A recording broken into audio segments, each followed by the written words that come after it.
Hello guys, ganito po mag-install ng Laravel sa inyong Mac.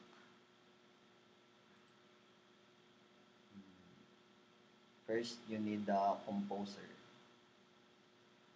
Pero bago kang mag-install ng Composer, need mo muna po mag-install ng Homebrew for Mac po.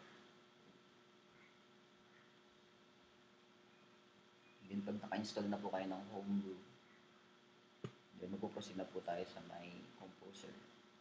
Pag naka-install na po nitong Composer, then pwede na po tayo mag-install ng Laravel.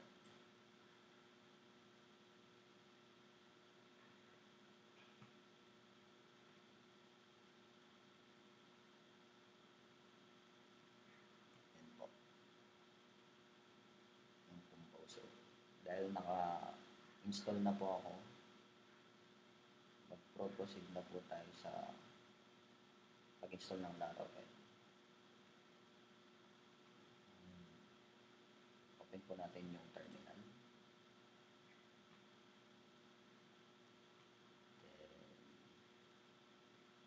click po natin pumunta sa Laravel.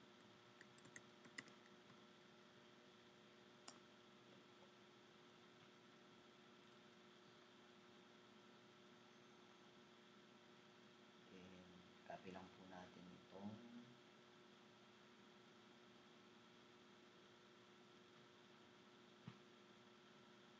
sample na to. Copy lang po natin. Then, paste po natin sa ating terminal. Pero bago po yan, ganito po pala mag-check ng version ng inyong PHP and Composer. Just type PHP -b. So you can see, yung PHP ko po is 8.3.10 po ang version. While yung aking Composer po is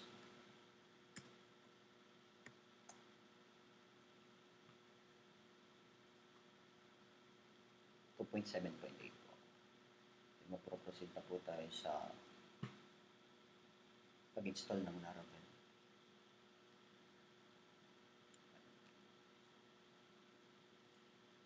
By the way, ito po pala yung name ng file. Kahit ano pong ilagay po natin dyan.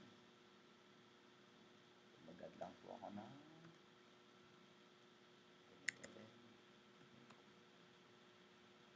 then let's palitan po natin yung name ng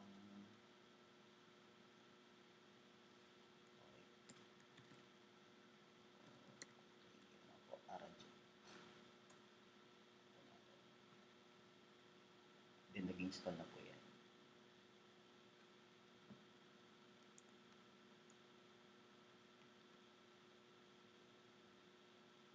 While installing po, explain ko na po yung model view controller architecture. Ganito po siya.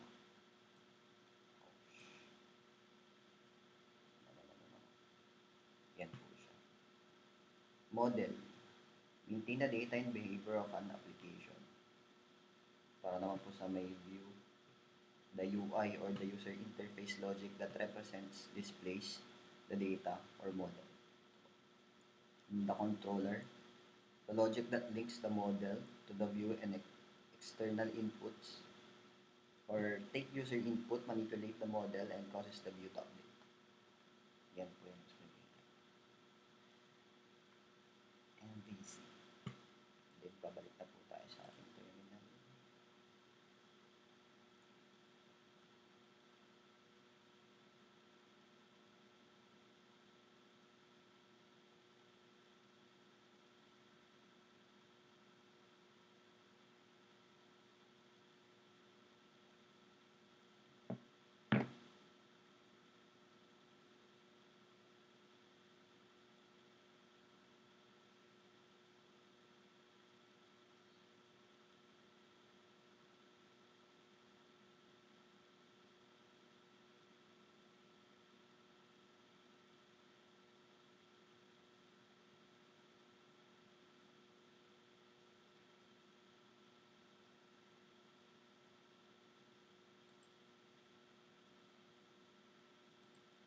So, yun na nga po.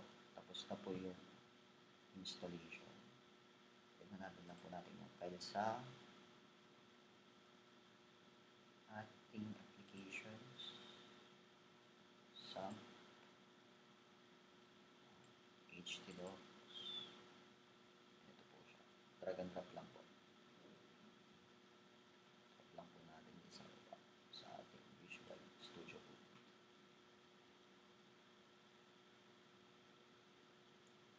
Then move this way.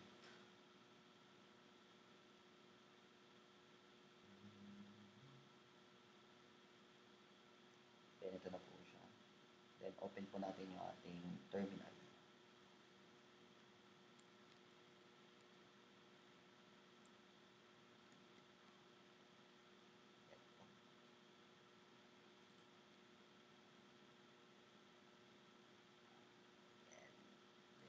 PHP, design, sir.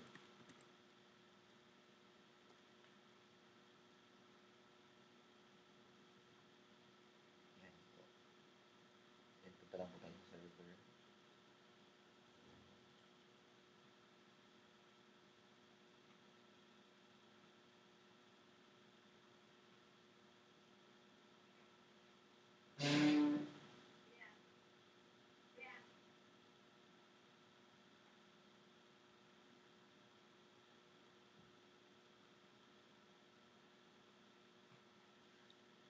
Then ito na po yung Laravel natin. Then mag-proceed na po tayo sa routing. Balik po tayo sa ating Visual Codes. Then routes and resources. Views. Then po tayo ng new file.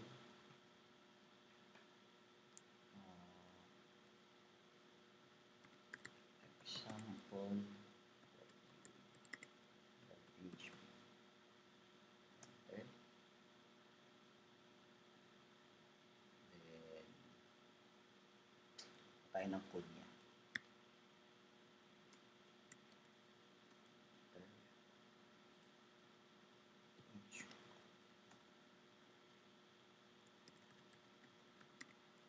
Example. Punta tayo sa PHP. Punta po tayo ng route.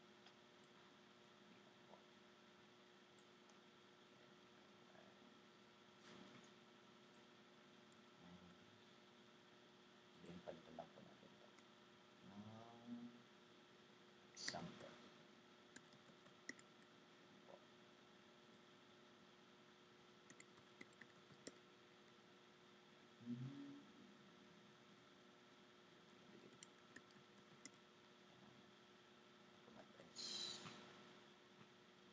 Gawa po ulit tayo ng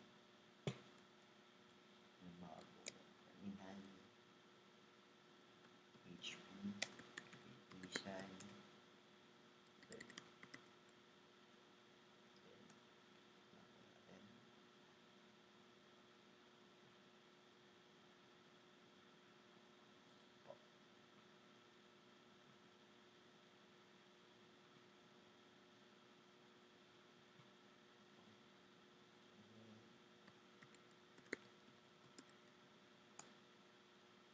yan na po yung routing. Ganun lang po kasi. Thank you po.